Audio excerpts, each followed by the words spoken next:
ស្ដីបងប្អូនឥឡូវយើងបន្តលំហាត់លេខ10យើងតទៀតណាលំហាត់លេខ10ឥឡូវចូលនៅសល់2ទៀតចប់ហើយលំហាត់លេខ10នោះមាន4កខកខមាន4ឥឡូវកាលថ្ងៃមុនលោកគ្រូដាក់បាន2ហើយណា2លោកគ្រូធ្វើខ្ទង់កទុកខឲ្យបងប្អូនធ្វើណាដាក់កិច្ចការផ្ទះឥឡូវខ្ទង់កឲ្យខឥឡូវបងប្អូនចាប់ដើមមើលទាំងអស់គ្នានេះរកសមីការបន្ទាត់ដែលស្របទៅនឹងនេះស្របនឹងបន្ទាត់មួយនេះហើយកាត់តាមចំណុចនេះអញ្ចឹងលោកគ្រូបានប្រាប់ហើយមើលបងប្អូនបានមើលវីដេអូមុនលោកគ្រូក៏បានប្រាប់រឿងដែលពាក់ព័ន្ធនឹងចម្លើយដែលត្រូវធ្វើម៉េចដោះស្រាយអញ្ចឹងលំហាត់ហ្នឹងវាប្រើរូបមន្ត2យ៉ាងរូបមន្តទី1គឺប្រើលក្ខខណ្ឌបន្ទាត់ស្របលក្ខខណ្ឌបន្ទាត់ស្របអញ្ចឹងលោកគ្រូរំលឹកទៀតណាលក្ខខណ្ឌបន្ទាត់ស្របយើងមានបន្ទាត់ D បន្ទាត់ D y ស្មើជាមួយនឹង ax បូក b ហើយបន្ទាត់ D' គឺ y ស្មើជាមួយនឹង a'(x) បូក b' បើបន្ទាត់ទាំងពីរហ្នឹងបើបន្ទាត់ D ស្របជាមួយនឹងបន្ទាត់ D' លុះត្រាតែមិនអូននិយាយមកលុះត្រាតែនិយាយបដើមថាជាមួយលោកគ្រូបដើអញ្ចឹងចាំចេះលុះត្រាតែមេគុណប្រាប់ទិសទាំងពីររបស់វាមេគុណប្រាប់ទិសរបស់បន្ទាត់ទាំងពីរគឺមេគុណនៅ a នេះមេគុណ a មុខ x ហើយមេគុណ a' នៅមុខ x របស់បន្ទាត់ទី2នេះគឺមានតម្លៃស្មើគ្នាចឹងបន្ទាត់2ហ្នឹងស្របគ្នាហើយហ្នឹងណាប្រើរូបមន្តទី1ទៀតបន្ទាត់ D ណាសមីការបន្ទាត់ដែលកាត់តាមចំ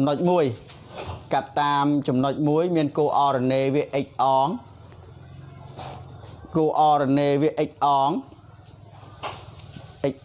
y អងហើយស្គាល់មេគុណប្រាប់ទិសហើយស្គាល់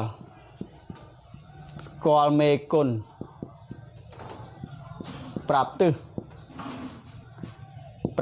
A គឺសមីការបន្ទាត់នោះគឺសមីការបន្ទាត់នោះគឺ y ដក y អងរូបមន្តវាស្មើនឹង a កតា x ដក x អងអញ្ចឹងធ្វើលំហាត់យករូបមន្តហ្នឹងយកមកជួសជុលណាអញ្ចឹងចាំមើលណាចាំមើលលោកគ្រូដោះស្រាយយ៉ាងម៉េចឥឡូវមើលទាំងអស់គ្នាណាអញ្ចឹងបើបងប្អូនបានមើលតាំងពីខ្ទង់កមកបងប្អូននឹងមានគ្រឹះនៃការឆ្វេងយល់ច្រើនហើយណាចេះដឹងច្រើនអាចធ្វើបានហើយតោះអញ្ចឹងចាប់ដើមលោកគ្រូដាក់ចម្លើយបងប្អូនចូលមើលហើយធ្វើទាំងអស់គ្នាធ្វើមួយលោកគ្រូមកធ្វើបណ្ណាំងគ្នាមកដាក់ថាណាដាក់ខ្ទង់ករកសមីការបន្ទាត់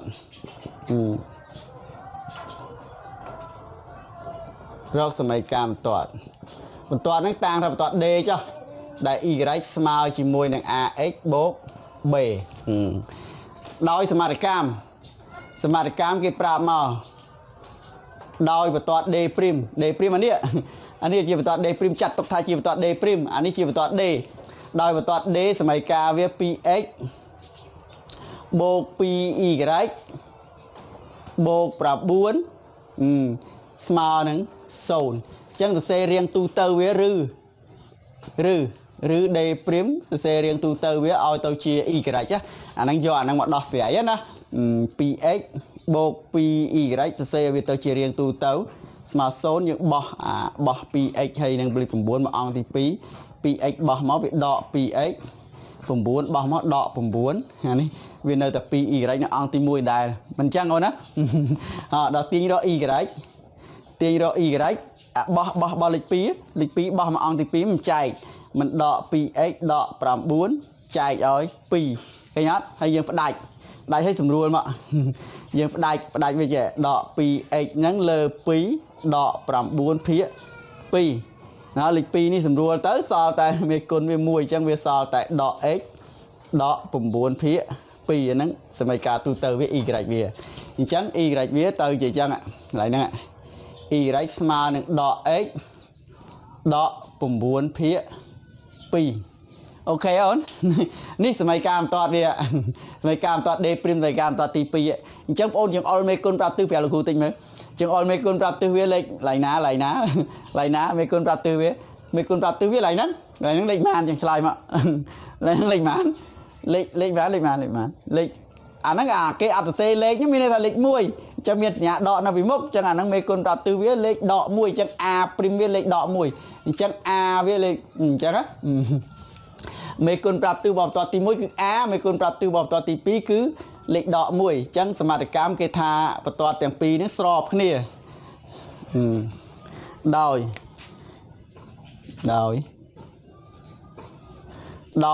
D វាស្របជាមួយនឹងបន្ទាត់ D' អញ្ចឹងយើងបានឬក៏នាំឲ្យមេគុណ A ស្មើ A' ស្មើនឹងដក1អញ្ចឹងមេគុណ A ស្គាល់មេគុណ A ស្គាល់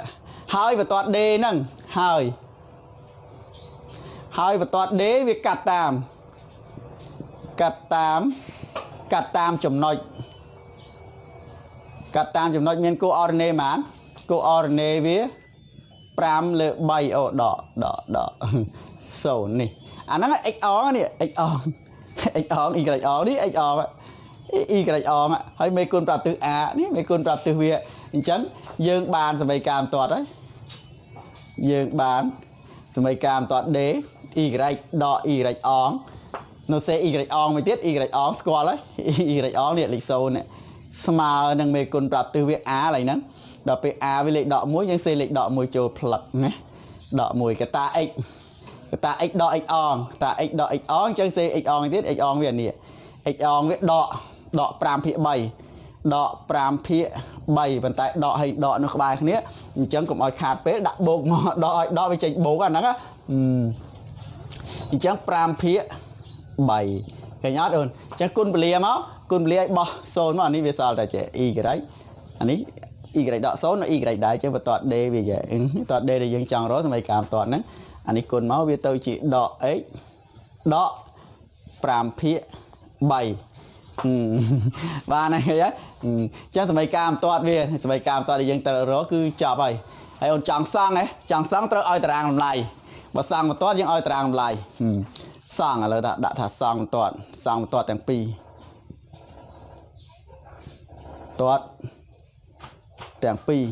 កាលណាសង់បន្ទាត់ទាំងពីរឲ្យតារាងតម្លៃឥឡូវបន្ទាត់ D y ស្មើនឹងដក x ដក5/3ធ្វើតារាងតម្លៃលេខវាតារាងតម្លៃលេខវាឲ្យចំណុចនេះមួយឲ្យចំណុចនេះគោអរណេចំណុចនេះ5/3ដក5/3 0នេះដក5/3 x ត្រូវនឹង y 0ឲ្យ x 0វិញម្ដងមើលឲ្យ x 0ឲ្យគោអរណេ x 0ឲ្យតារាងតម្លៃបងអូនទៅចេះណាគឺយកតម្លៃហ្នឹងទៅជួសក្នុងប្រធាននេះយកតម្លៃ x នេះជួសទៅគឺឃើញ0ណាហ្នឹងឃើញ0ដល់យកលេខ0ទៅជួសចូលឃើញនេះយកអាលេខ0នេះជាតម្លៃរបស់ x នេះទៅជំនួសក្នុងប្រធានណាក្នុង y y ស្មើនឹងដក x នេះយកអាហ្នឹងវាចេះ y វាមិនស្មើដក x ដក5/3ហើយបើ x នេះជាលេខ0យើងដាក់លេខ0នៅនឹងចូលអញ្ចឹងវាមិនទៅជា y ស្មើ0ដក5/3អញ្ចឹង0បាច់ទៅសេ y សល់ដក5/3ឃើញអត់អាហ្នឹងសមីការ D ចុះដល់ពេល D' y ស្មើនឹង y ស្មើគេណាបន្ទាត់ D' នេះ y ស្មើនឹងដក x ដក9/2អញ្ចឹងឲ្យតារាងតម្លៃយ៉ាងដែរមកឲ្យតារាងតម្លៃយ៉ាងដែរមកឲ្យ x លេខម៉ានឲ្យ x លេខម៉ានអូនឲ្យ x ចឹងដែរមកនេះលំនាំអាហ្នឹងមកឲ្យតារាងតម្លៃលំនាំអាហ្នឹងហ្មងស្រេចចិត្តយើងឯងឲ្យលេខអីលេខប៉ុន្តែដូចលោកគ្រូបានប្រាប់តារាងតម្លៃ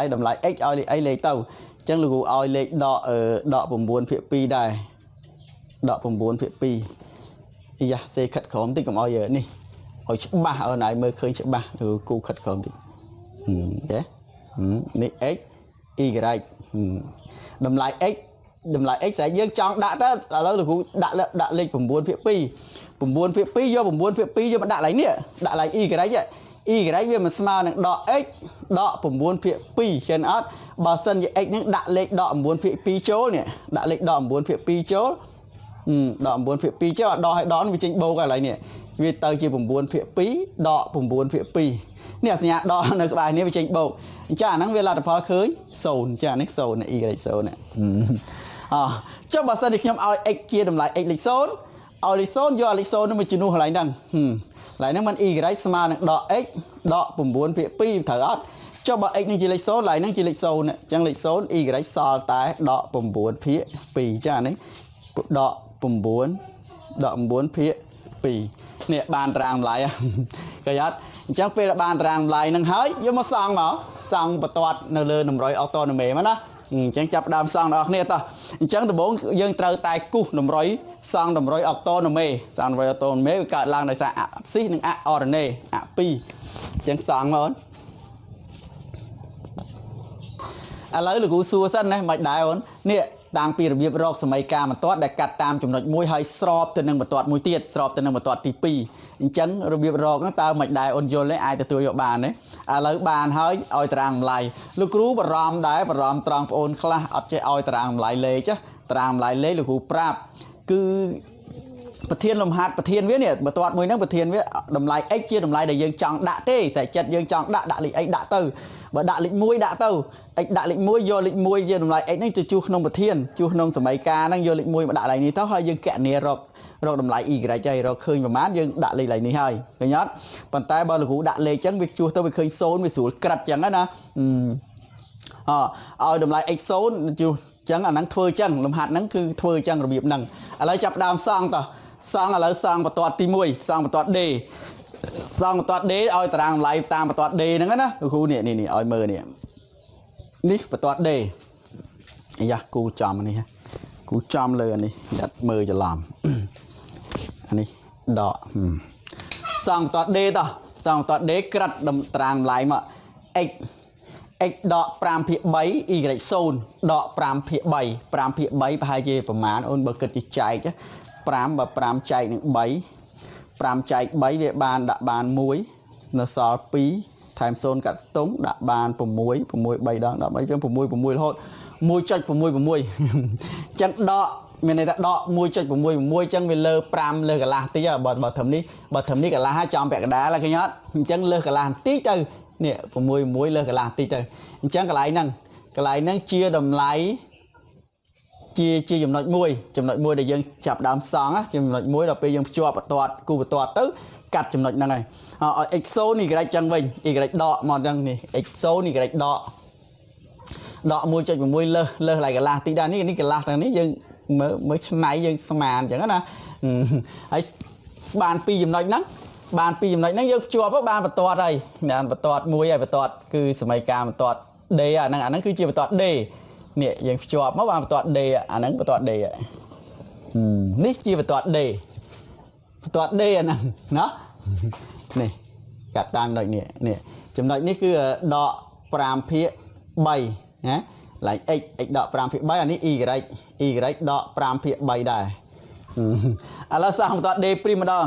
D' ដក 9/2 ដក 9/2 យក9ចែក 2យក9ចែក 2បាន4 2ដង 8 សល់1ថែម0កាត់តុងដល់5 4កន្លះអញ្ចឹងរាប់4កន្លះអានេះដក 9/2 ដក 9កន្លះដក 4កន្លះ 2 4នេះដក 4កន្លះទៅនេះកន្លះហើយនេះដាច់ផឹងវាដាច់ផឹងកន្លះអាហ្នឹងដក 9/2 ឥឡូវហ្នឹងដក 9/2 ហើយខាងនេះ y 0 x 0 y នេះវិញអញ្ចឹងមកនេះដក 2 ដក 4 ដក 4កន្លះនេះពាក់កណ្ដាលដែរនេះអញ្ចឹងនេះដក 9/2 ដែរភ្ជាប់2ចំណុចហ្នឹងមកអូនភ្ជាប់2ចំណុចហ្នឹងមកมันបានបន្ទាត់ D' អានេះដែលយើងតារាងតម្លៃនេះជាតារាងតម្លៃរបស់បន្ទាត់ D' អញ្ចឹងយើងសង់មកជាបន្ទាត់ D' ឲ្យកាត់តាម2ចំណុចហ្នឹងអញ្ចឹងភ្ជាប់មកអូនហើយមើលបន្ទាត់ទាំងពីរហ្នឹងមិនដែរអូខេហ៎បន្ទាត់ទាំងពីរហ្នឹងដែរមិនដែរអូខេស្របគ្នាអត់ស្របកាលណាស្របមានន័យថាវាអត់មានចំណុចប្រសពនេះនេះជាបន្ទាត់ D' បន្ទាត់ពីរហ្នឹងស្របគ្នាបានហើយចម្លើយយើងចប់ត្រឹមហ្នឹងតុងលំហាត់តុងកគឺប៉ុណ្ណឹងហើយនៅសល់តុងខលោកគ្រូសង្ឃឹមថាបងអូនធ្វើខ្លួនឯងទុកឲ្យបងអូនធ្វើខ្លួនឯងទៀតនេះជាកិច្ចការផ្ទះអញ្ចឹងសំខាន់ណាពេលដែលយើងមើលគេធ្វើដឹងពីរបៀបរបបហើយសំខាន់យើងអនុវត្តខ្លួនឯងបើយើងគ្រាន់តែមើលគេធ្វើអត់អនុវត្តខ្លួនឯងទេនៅតែមិនចេះស្មើនឹង0តែដដែលហ្នឹងអញ្ចឹងបងអូនអនុវត្តធ្វើខ្លួនឯងលោកគ្រូទុកលំហាត់នឹងមួយទុកទុំខឲ្យបងអូនធ្វើខ្លួនឯងសង្ឃឹមថាបងអូនបដិញ្ញានឹងតាំងចិត្តធ្វើឲ្យបានណាធ្វើឲ្យបាន គ្មានចំណុចណាដែលថាធ្វើអត់បានទេព្រោះវាប្រាប់ពីអស់ហើយនេះមុនអាសម័យកាលបន្ទាត់មួយនេះយើងអាចកែវាឲ្យទៅជារៀងទូទៅមើលលំនាំអញ្ចឹងមកហើយវាកាត់តាមនេះកាត់តាមចំណុចនេះសេឡើយនេះកាត់តាមចំណុចហ្នឹងអានេះមាន coordinate វា x អង y អង y អង x អង0 y អង0ណាចំនួនតម្លៃលេខមកឃើញហើយសម័យកាលបន្ទាត់ឲ្យធ្វើតារាងតម្លៃមកតារាងតម្លៃសង់មកបានដូចលោកគ្រូហើយណាអញ្ចឹងប៉ុណ្ណឹងចឹងណាសង្ឃឹមថាបងអូននឹងធ្វើបានណាជូនពរសំណាងល្អសុខភាពល្អទាំងអស់គ្នាណាជួបគ្នានៅវីដេអូក្រោយ